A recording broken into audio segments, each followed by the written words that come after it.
बिस्मिल्लाहिर्रहमानिर्रहीम। Welcome to my YouTube channel Aamir Shakoor. आज हमारा टॉपिक है अक्रूवल्स एंड प्री पेमेंट्स। ये टॉपिक FA2 के स्टूडेंट्स के लिए और FFA के स्टूडेंट्स के लिए, दोनों के लिए, या F3 या FA स्टूडेंट के लिए, दोनों के लिए ये इम्पोर्टेंट टॉपिक है। तो अक्रूवल्स एंड प्री पेमेंट्स,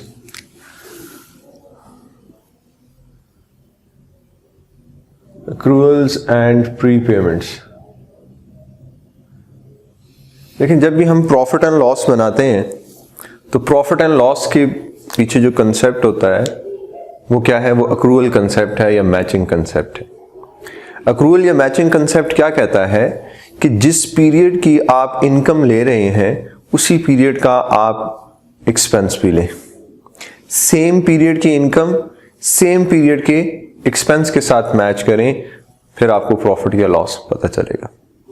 अब देखें, प्रॉफिट एंड लॉस में हमारे पास कितने एलिमेंट्स होते हैं? दो। एक क्या है? इनकम, और दूसरा क्या होता है? एक्सपेंस। तो ये कंसेप्ट क्या है कि जब प्रॉफिट एंड लॉस हम किसी स्पेसिफिक टाइम की बना रहे होते हैं, किसी पीरियड की बना रहे होते हैं, तो उसी पीरियड की इनकम और उसी पीरियड का एक्सपेंस रिकॉर्ड किया जाए। हम कैश अकाउंटिंग नहीं करते। लेट्स सपोज आपका ईयर एंड है 31 दिसंबर, आपने पेमेंट की हुई है सितंबर तक। इसका मतलब आपने जो 3 मंथ्स की पेमेंट नहीं की, स्टिल वो आपका एक्सपेंस है। आपका एक्सपेंस भी है और साथ ही साथ आपके लिए क्या है? आपकी वो लायबिलिटी भी है। इसी तरह अगर आपका ईयर एंड 31 दिसंबर है और आपने अगले मार्च तक पेमेंट कर दी है, अक्रूवल अकाउंटिंग क्या कहती है कि आपने जो एक्सपेंस बनाना है वो 31 दिसंबर तक बनाना है। तो बाकी जो आपने पेमेंट की है वो आपके लिए क्या होगा? वो आपके लिए प्री पेमेंट होगा, वो आपका एसेट होगा। ठीक है, एडवांस पेमेंट, प्री पेमेंट आपका एसेट होगा। अब देखिए, दो तरह के एक्सपेंस जो है हमारे, वो दो तरह के हैं। एक है प्रीपेड एक्सपेंस, एक है अक्रूड एक्सपेंस। प्रीपेड एक्सपेंस, जैसे मैंने अभी आपसे कहा कि प्रीपेड एक्सपेंस क्या होता है कि मैंने एक्स्ट्रा एक्सपेंस रिकॉर्ड कर दिया, मैंने ज्यादा पीरियड का एक्सपेंस रिकॉर्ड कर दिया, तो जितना एक्स्ट्रा है उसे मैंने क्या बनाना है? एसेट बनाऊंगा। Debit, prepayment, asset in statement of financial position. Credit, expense. मैं अपने एक्सपेंस को रिड्यूस करूंगा, कम करूंगा, और वो पोर्शन जो अगले पीरियड से रिलेट करता है उसको रिकॉर्ड करूंगा एज प्रीपेमेंट। इसी तरह अक्रूड एक्सपेंस क्या होता है?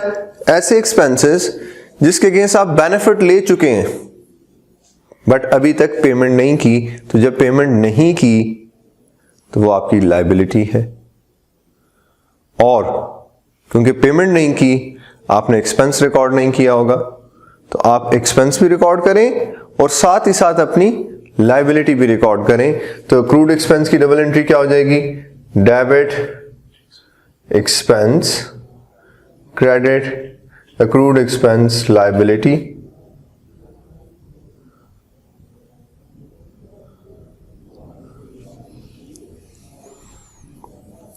तो याद रखो, प्रीपेड एक्सपेंस आपके लिए क्या होगा? करंट एसेट, और अक्रूड एक्सपेंस आपकी करंट लायबिलिटी। प्रीपेड एक्सपेंस आपके प्रॉफिट को इंक्रीज करता है और अक्रूड एक्सपेंस आपके प्रॉफिट को डिक्रीज करता है। अब एग्जाम के अंदर अक्सर एग्जामिनर क्या कहता है कि आपने प्रीपेड एक्सपेंस को अक्रूड एक्सपेंस बना लिया, आपने प्रॉफिट को इंक्रीज करना था, आपने डिक्रीज कर दिया, तो अब क्या करें? डबल अमाउंट से इंक्रीज कर दें। इसी तरह आपने प्रॉफिट को डिक्रीज करना था, आपने प्रॉफिट को इंक्रीज कर दिया, अगर इंक्रीज कर दिया तो अब डबल अमाउंट से, जिस तरह हमने पैरर्स में भी पढ़ा था कि जब भी हम डेबिट को क्रेडिट या क्रेडिट को डेबिट रिकॉर्ड करें तो रेक्टिफिकेशन हमेशा फिर डबल अमाउंट से होती है। तो यहां पे भी जब हम प्रीपेड एक्सपेंस को अक्रूड एक्सपेंस या अक्रूड एक्सपेंस को प्रीपेड एक्सपेंस रिकॉर्ड कर देंगे तो रेक्टिफिकेशन किससे होगी? डबल अमाउंट से होगी। तो अभी तक हमने पढ़ा कि एक्सपेंस, पीरियड का एक्सपेंस हमने चार्ज करना है, जितना एक्स्ट्रा है उसे हम प्रीपेड एक्सपेंस कहेंगे और प्रीपेड एक्सपेंस हमारा करंट एसेट में रिकॉर्ड किया जाएगा। डबल एंट्री क्या है? Debit prepaid asset credit expense. और इसी तरह अक्रूड एक्सपेंस हमारी करंट लायबिलिटी है, डबल एंट्री क्या है? Debit expense credit liability. और प्रीपेड एक्सपेंस हमारे प्रॉफिट्स को बढ़ाता है और अक्रूड एक्सपेंस हमारे प्रॉफिट्स को डिक्रीज करता है। Income, prepaid income, prepaid income का मतलब क्या है? Advance income. और एडवांस इनकम, जो आप एडवांस इनकम ले रहे हैं वो आपकी लायबिलिटी है। देखिए, अगर आप कोई जॉब कर रहे हैं और आपने सैलरी एडवांस ले ली है तो अब आपकी लायबिलिटी है कि आप वो पैसे वापस करें या आप वो सर्विस दें। तो जितनी भी आपकी इनकम जो आपने एडवांस ली है, बिजनेस के लिए वही प्रीपेड एक्सपेंस है। बिजनेस उसे क्या रिकॉर्ड करेगा कि मैंने एडवांस दिया हुआ है, मेरा एसेट है, बट वो एम्प्लॉय अपने लिए क्या रिकॉर्ड कर रहा है? वो एम्प्लॉय अपने लिए प्रीपेड इनकम रिकॉर्ड कर रहा है और वो उस एम्प्लॉय की लायबिलिटी है। और अक्रूड इनकम क्या होगी? ऐसी इनकम जो आप अर्न तो कर चुके हैं बट अभी तक आपको रिसीव नहीं हुई। ठीक है, तो जो रिसीव नहीं हुई वो आपके लिए रिसीवेबल है और वो आपका क्या होता है? एसेट होता है। Prepaid expense assets, accrued expense liability, prepaid income liability and accrued income assets. अब प्रीपेड इनकम की डबल एंट्री क्या होगी? Debit income credit liability.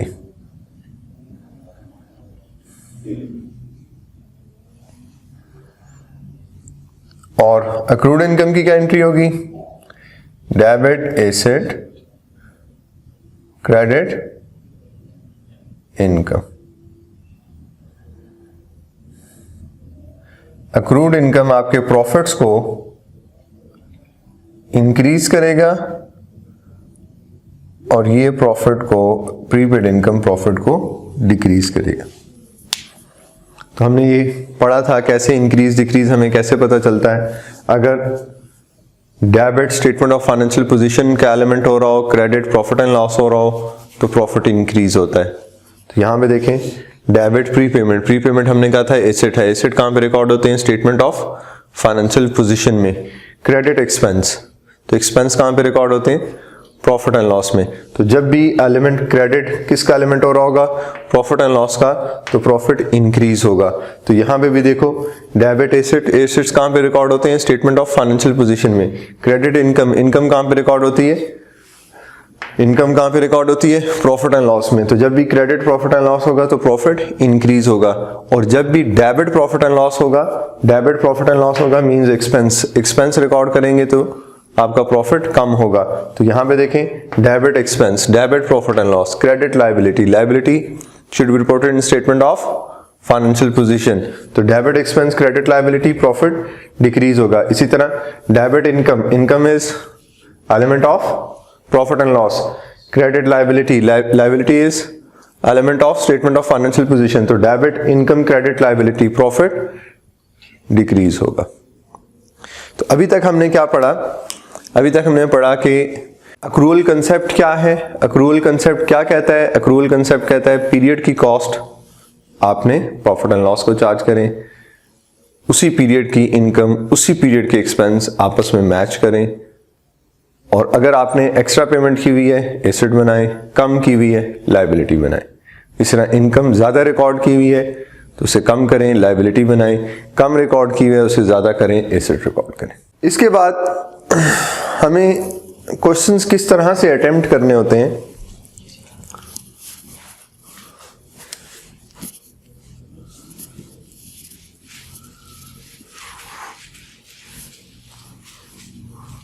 हमें नॉर्मली प्रीपेमेंट्स, अक्रूवल्स एंड प्रीपेमेंट्स में लेजर भी बनाने पड़ते हैं, इनकम और एक्सपेंस का, एक्सपेंस का लेजर और इनकम का लेजर।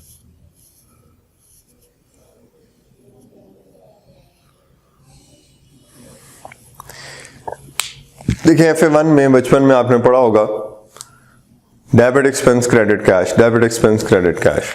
तो जब भी एक्सपेंस होता है तो आप डेबिट एक्सपेंस करते हैं, क्रेडिट किसे करते हैं, कैश को करते हैं। जैसे जैसे आप कैश पे कर रहे होते हैं तो debit expense credit cash entry कर रहे होते हैं, और जब पीरियड खत्म हो जाता था तो आप इसको ट्रांसफर कर देते थे प्रॉफिट एंड लॉस में। हमने पढ़ा था कि एक्सपेंस का क्लोजिंग बैलेंस नहीं होता, हर वो चीज जो प्रॉफिट एंड लॉस में रिकॉर्ड होती है उसका क्लोजिंग बैलेंस नहीं होता। क्लोजिंग बैलेंस किसका होता है, स्टेटमेंट ऑफ फाइनेंशियल पोजीशन के एलिमेंट्स का, आपके एसेट्स, आपकी लायबिलिटीज का क्लोजिंग बैलेंस है। तो एक्सपेंस का क्लोजिंग बैलेंस नहीं होता, जो पीरियड का एक्सपेंस है वो हम ट्रांसफर कर देते हैं प्रॉफिट एंड लॉस को, जो पीरियड की इनकम है हम ट्रांसफर कर देंगे प्रॉफिट एंड लॉस को। तो अब जितना भी हमने कैश पे करते थे हम वो सारा का सारा ट्रांसफर कर देते थे कहां पे, प्रॉफिट एंड लॉस में। अगर देखें मैंने 1500 कैश पे किया, 1500 मैंने कैश पे किया, और मैं कह रहा हूं नहीं इस पीरियड की जो कॉस्ट है मेरी 1800 है। कितनी कॉस्ट है, 1800, मैंने पे कितना किया है, तो प्रॉफिट एंड लॉस में क्या जाना चाहिए, जो पे किया है या जो इस पीरियड का है, जो इस पीरियड का है वो प्रॉफिट एंड लॉस में जाना चाहिए। तो पीरियड की कॉस्ट कितनी है, 1800, प्रॉफिट एंड लॉस में कितनी ट्रांसफर होनी चाहिए, तो बाकी जो 300 है वो हमारे लिए क्या बन गई, लायबिलिटी। ये 300 हमारे लिए क्या है, लायबिलिटी। तो जब नेक्स्ट पीरियड आएगा तो ये हमारा ओपनिंग लायबिलिटी बन जाएगी।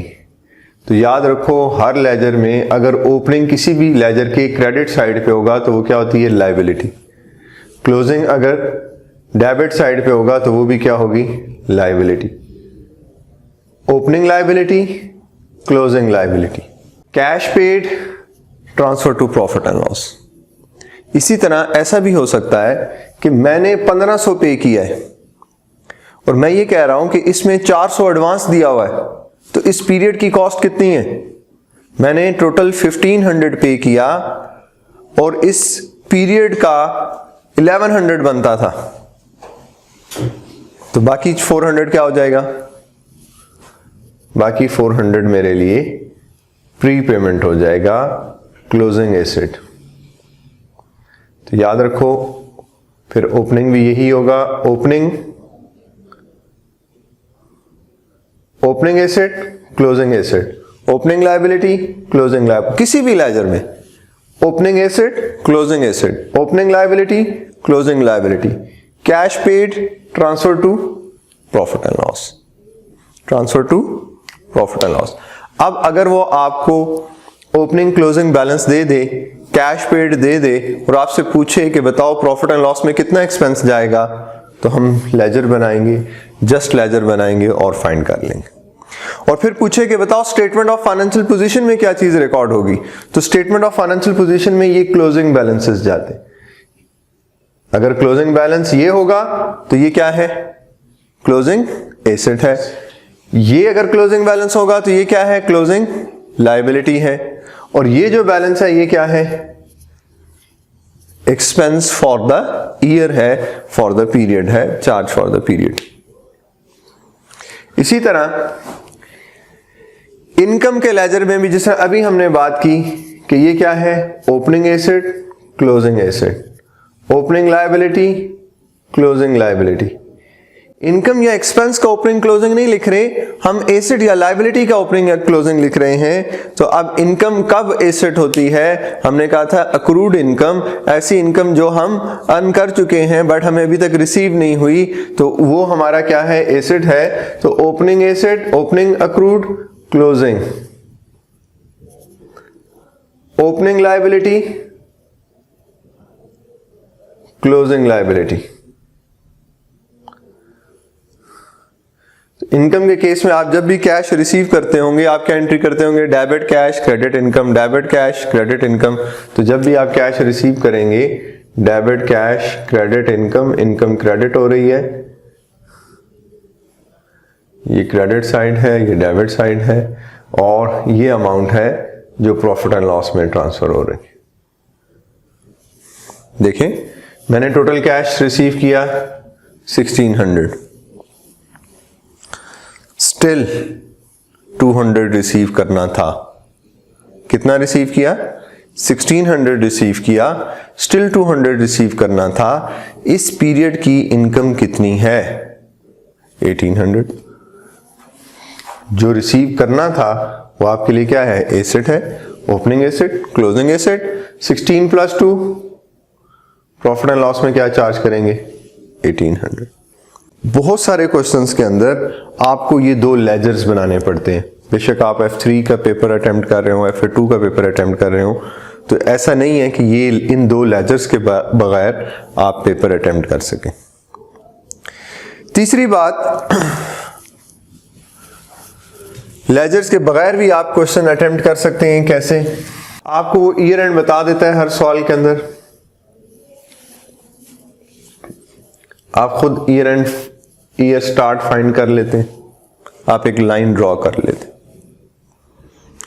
और इस लाइन के दरमियान जितने मंथ्स आ रहे हैं, 12 मंथ्स ही आएंगे जाहिर बात, अगर आप ईयर की बात कर रहे हैं, तो इन 12 मंथ्स की जो भी इनकम या एक्सपेंस है वो कहां पे रिकॉर्ड होगा? प्रॉफिट एंड लॉस में। और यहां अगर लेट्स सपोज इस ईयर एंड के बाद यहां तक मैंने पेमेंट की हुई है, तो ये जो पेमेंट है ये मेरे लिए क्या होगा? एसेट रिकॉर्ड होगा। कब रिकॉर्ड होगा? ईयर एंड पे। ईयर एंड पे आप क्या रिकॉर्ड करते? एसेट या लायबिलिटी। अगर पेमेंट की बात करूं, मैंने यहां तक पेमेंट की है, तो ये जो पीरियड है ये मेरे लिए क्या है? लायबिलिटी। और ये जो मैंने एक्स्ट्रा पे किया है ये मेरे लिए क्या है? एसेट है। तो हमें पता चल जाता है कि मैंने इस डेट को पे किया, यहां तक पे किया, तो यहां तक तो मेरा एक्सपेंस है ईयर एंड तक, बाद के जो मंथ्स हैं वो मेरे लिए क्या है? एसेट है। ठीक है। जिस तरह अभी नवंबर स्टार्ट हुआ है, तो मैं आज एक पेमेंट करता हूं 1 नवंबर को नेक्स्ट ईयर तक, पूरे 12 महीने की। इससे पहले मैंने कोई पेमेंट नहीं की, तो 2 महीने इस साल में आते हैं, तो इस साल के एक्सपेंस में 2 मंथ्स का एक्सपेंस आएगा। बाकी मेरा एसेट है वो नेक्स्ट ईयर का एक्सपेंस है, इस पीरियड का एक्सपेंस नहीं।